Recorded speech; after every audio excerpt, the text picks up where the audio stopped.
Ever feel like you're the outcast in your own family?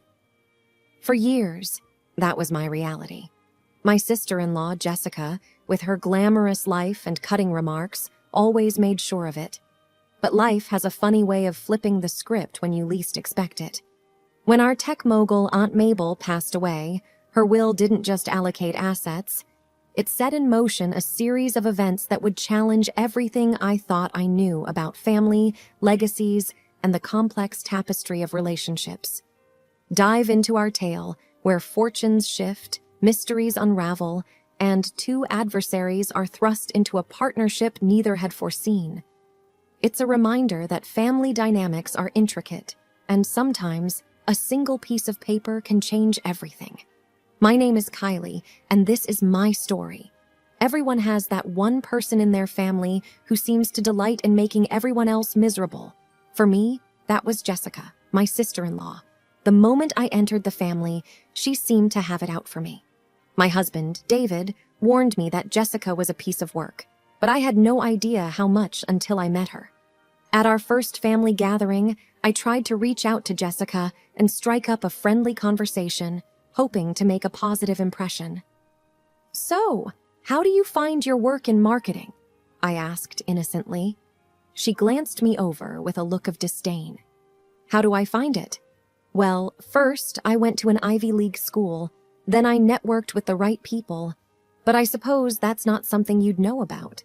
She smirked. I was taken aback. My job as a librarian wasn't the most glamorous, but I loved it and was proud of my contribution to the community. "Well, every job has its purpose. We all play our part," I replied, trying to keep the peace. Jessica laughed mockingly. "Right. Some of us play a bigger part than others." She looked me up and down as if appraising a piece of second-hand furniture. Every family gathering after that was a nightmare.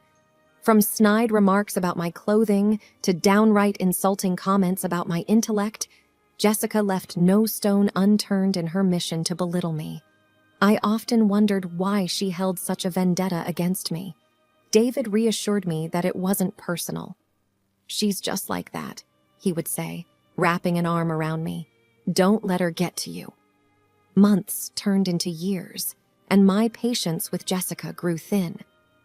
"I don't know why David married you," she once sneered during a family Christmas dinner. "You just don't belong in our family." "I think that's for David and me to decide," I snapped back. I often daydreamed of getting back at her, of teaching her a lesson, but I never had the guts or the opportunity to follow through. That all changed with the unexpected passing of David's and Jessica's grandmother, Mabel. I always had a soft spot for Mabel. She was sharp, witty, and incredibly kind to me. Despite her age, she had a spark that made her seem eternally young. Every time Jessica launched into one of her tirades, Mabel would intervene, often with a cheeky comment to shut her down. One evening, before her passing, Mabel and I sat in her cozy living room, sipping tea. "Don't let Jessica get to you," she said, patting my hand. "Some people are just bitter, dear. But remember, the universe has a way of balancing things out." Little did I know how prophetic those words would be. After Mabel's funeral, the family gathered for the reading of her will. Jessica, ever the opportunist, kept hinting at how she was Mabel's favorite and was likely to inherit the lion's share. As we settled into the lawyer's office, I took a deep breath. This is just a formality, I thought, preparing myself for another round of Jessica's gloating. The lawyer cleared his throat and began to read, but as he went on, my eyes widened and Jessica's smug expression started to falter. And that's when things got really interesting. As the lawyer, Mr. Jensen, continued reading out the will, the tension in the room grew palpable. "To my beloved granddaughter, Jessica," he began, and Jessica straightened up, flashing me a triumphant smile, expecting the most lavish part of the inheritance. "I leave my collection of porcelain cat figurines." Jessica's face went from elation to disbelief. Her mouth opened and closed, and for once, she was rendered speechless. "To my grandson, David, and his wonderful wife," Mr. Jensen continued. I leave my estate, including my house and my savings, amounting to $2 million. David and I exchanged shocked glances. We knew Mabel was well off, but we never expected this. But the real kicker came next.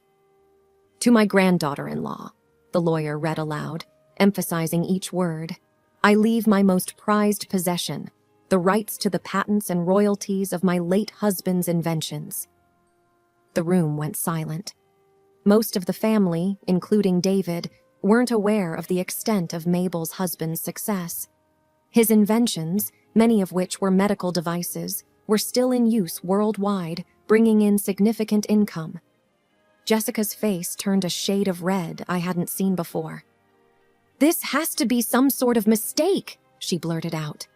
Mr. Jensen shook his head. Madam Mabel was very clear about her wishes. Jessica's eyes darted towards me. "You did something, didn't you? You manipulated her." "I didn't do anything," I said, feigning innocence, but I couldn't help the smirk forming on my lips. While I hadn't directly influenced Mabel's decisions, our countless conversations, where I listened, comforted, and valued her, clearly had an impact. Jessica, always too wrapped up in her own world, had never taken the time to genuinely get to know her grandmother. Leaving the lawyer's office, I felt a mix of emotions. Guilt, because while I hadn't wished for Jessica's humiliation, I couldn't deny the satisfaction I felt seeing her taken down a peg. Empowerment, because for the first time since joining this family, I felt like I had the upper hand. And gratefulness for Mabel's unexpected gift. As the days turned into weeks, I began working with lawyers and business consultants, learning about the patents and how to handle the royalties. The income, though significant, was not my main focus. It was the chance to immerse myself in something new, to learn and grow, that truly excited me. Jessica, however, seemed to spiral. Her arrogance and pride were shattered. Family gatherings were no longer about her snide remarks or cruel jokes. Instead, she seemed quiet, introspective. One day, out of the blue, she invited me over for coffee. I was hesitant, remembering all the times she'd belittled and embarrassed me, but my curiosity won out. I arrived at Jessica's opulent home with a guarded sense of trepidation. The grandeur of the place always intimidated me. Marble floors, vaulted ceilings, and ornate chandeliers spoke of a life of luxury and excess, a life that Jessica flaunted every chance she got. She opened the door dressed more modestly than I'd ever seen her. No makeup, hair tied in a simple bun, wearing jeans and a plain tee. It was almost as if she were a different person. "Come in," she mumbled, avoiding eye contact. As we settled in her living room, the tension was thick enough to cut with a knife. "Why did you call me here?" I asked, breaking the silence. She took a deep breath. "I've had a lot of time to think since the will reading," she began. "At first I was angry, not just at the will, but at myself, at you, at the whole situation. But then I realized that it was nobody's fault but my own." I listened intently, wondering where this was going. It was the first time I had ever heard Jessica show any sign of vulnerability. She continued, "I've always sought validation from external things, my job, my social status, my wealth, but Mabel's will. It made me realize that perhaps those things aren't the real measures of a person's worth." I was taken aback. "Jessica, why are you telling me this?" She hesitated, looking down at her clasped hands. "Because I owe you an apology. For all the years of hurtful comments, of trying to belittle you, of making you feel like you didn't belong. I realize now that it was all just my insecurities speaking." Hearing Jessica's confession, I felt a mix of emotions. The anger and resentment from the past were still fresh, but there was also a part of me that empathized with her. "I spent so many nights crying, wondering why you hated me," I confessed. "But if I'm being honest, part of me also felt a sense of triumph after the will reading, a feeling that justice had finally been served." She looked up, her eyes brimming with tears. "I don't expect you to forgive me. I felt it was important for me to acknowledge my mistakes and apologize." As we talked, it became clear that Jessica's cruel behavior stemmed from a deep-rooted fear of not being good enough. In her own twisted way, putting others down was how she coped with her insecurities. Over the next few months, Jessica and I began to form an unlikely bond. It wasn't all sunshine and rainbows. There were still days filled with tension, misunderstandings, and the weight of the past. But little by little, the barriers came down. We started collaborating on some charitable initiatives using the funds from Mabel's patents. Jessica's expertise in marketing and my newfound knowledge of the medical industry proved to be a winning combination. We worked on projects providing medical aid in underserved communities and funding scholarships for promising young inventors. And while the journey wasn't always smooth, it became evident that Mabel's will had done more than distribute wealth. It had sparked a transformation in our family dynamics, especially between Jessica and me. However, just when things seemed to be settling into a new, positive normal, another unexpected twist was waiting just around the corner. About a year after the reading of Mabel's will, David came across an old trunk in the attic of her estate. It was a worn-out chest, heavy with years of dust, and seemed to contain a trove of memories. As he rummaged through the old photographs, letters, and keepsakes, he stumbled upon a sealed envelope addressed to Jessica and me. The handwriting was unmistakably Mabel's.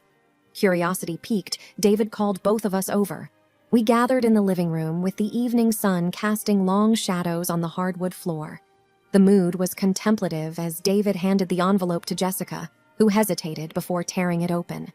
The letter inside was written with the elegance and eloquence that was so characteristic of Mabel. "My dearest Jessica and Kylie, if you are reading this, it means that my time has come and gone. There's something I've long wanted to share with the both of you. Though it's a part of my past, it has a bearing on your present. I was much like you, Jessica, proud, stubborn, and in constant need of validation. My younger sister, Eleanor, was the family's shining star, beautiful, intelligent, and beloved by all. Envy consumed me, and I made it my mission to overshadow her at every turn. But life has its ways of teaching us. Eleanor fell seriously ill, and it was during her days of suffering that I realized the triviality of my jealousy and pride. We mended our relationship, but the years wasted in pettiness still haunt me. You both remind me so much of Eleanor and myself. I wanted you to know that families can heal, relationships can mend, and it's never too late to start over. Remember, real wealth isn't in possessions or status, but in the love and bonds we nurture. I hope my decisions in the will make more sense now. Cherish each other and always choose love over pride. With all my heart. Mabel." The room was silent, the weight of Mabel's words sinking in. Tears streamed down Jessica's face. "I had no idea," she whispered. "She always had a bigger picture in mind," David mused, "even when we couldn't see it." That evening changed everything. The letter acted as a salve on old wounds, helping Jessica and me understand Mabel's intentions and our roles in her grand design. The pain of the past began to fade, replaced by a sense of purpose and a determination to honor Mabel's wishes. But as life often proves, when one chapter ends, another begins. A few days later, I received a call from a lawyer I hadn't heard of, informing me of an old debt Mabel owed, which now was my responsibility due to the inheritance. The sum was substantial, enough to jeopardize all the charitable projects Jessica and I had started. As I grappled with this new dilemma, Jessica stepped in, offering to help financially. It was her chance to show she'd truly changed, to prove that Mabel's lessons hadn't fallen on deaf ears. The road ahead wasn't easy. We faced legal battles, financial hurdles, and the ever-present shadows of our tumultuous past. But with every challenge we overcame, our bond strengthened. A few months into our legal battles, Jessica approached me with a proposal. Why don't we merge our resources, pool our money, hire a team of the best lawyers, and tackle this head on? We stand a better chance united, she suggested. The Jessica of old would never have made such an offer. But this was a changed woman, and I saw the wisdom in her words. And so, our unlikely alliance became a formal partnership. The news of our joint venture made waves in the local press. Two heirs, once at odds due to a controversial will, now collaborating to preserve their legacy. During this time, we also discovered the depth of deceit we were up against. The supposed debt was more complex than we'd thought. It appeared that certain individuals, seeing an opportunity after Mabel's passing, were trying to fraudulently claim vast sums of money. We hired a private investigator, and the trail led us to an unexpected revelation. The mastermind was none other than a distant relative who felt slighted by Mabel's will, someone who believed he deserved a piece of the vast fortune. With this discovery, our battle took on a more personal dimension. It was no longer just about money. It was about honor, family, and the legacy Mabel entrusted to us. The ensuing court battle was grueling. Our lives seemed to revolve around legal strategies, court dates, and endless paperwork. But Jessica and I became a force to be reckoned with, leveraging our unique strengths and leaning on each other in moments of weakness. One evening, after a particularly challenging day in court, Jessica turned to me. "Do you ever wonder why Mabel did what she did? Not just in the division of her assets, but by keeping so many secrets?" I thought for a moment. I believe she wanted to teach us something. She had her journey with Eleanor, and perhaps she saw history repeating itself with us. Jessica nodded. I often think about that letter, about how she saw herself in me. It's humbling and scary, but it's also a reminder that we have a choice in how we shape our legacy. Our determination, coupled with the overwhelming evidence against our relative, finally bore fruit. The court ruled in our favor, dismissing the fraudulent claims against Mabel's estate. Our legacy was secure. As the dust settled, our partnership evolved. With the money saved from the legal victory, Jessica and I expanded our charitable projects. We set up an institute in Mabel's name, dedicated to supporting young inventors and providing medical aid to underserved communities. The grand opening of the Mabel Institute was a testament to our journey. Family and friends gathered, speeches were made, and there, at the heart of it all, stood two women who had transformed their animosity into a lasting legacy. As I stood on the podium, looking at the sea of faces, I reflected on the incredible journey. From the heart-wrenching moments after the will reading to the establishment of an institution in Mabel's name, life had come full circle. "I think Mabel would be proud," Jessica whispered as we concluded the event. "I think she always was," I replied, looking up at the sky, a silent thank you forming in my heart. The journey taught us that real wealth wasn't just in assets or bank balances. It was in the bonds we forge, the choices we make, and the legacies we leave behind. In the end, Mabel's greatest gift to us wasn't her fortune. It was the lessons we learned and the relationship we built. And as the years rolled on, Jessica and I continued our joint endeavors, ensuring that Mabel's legacy lived on, not just in the tangible assets she left behind, but in the love, unity, and purpose she instilled in us.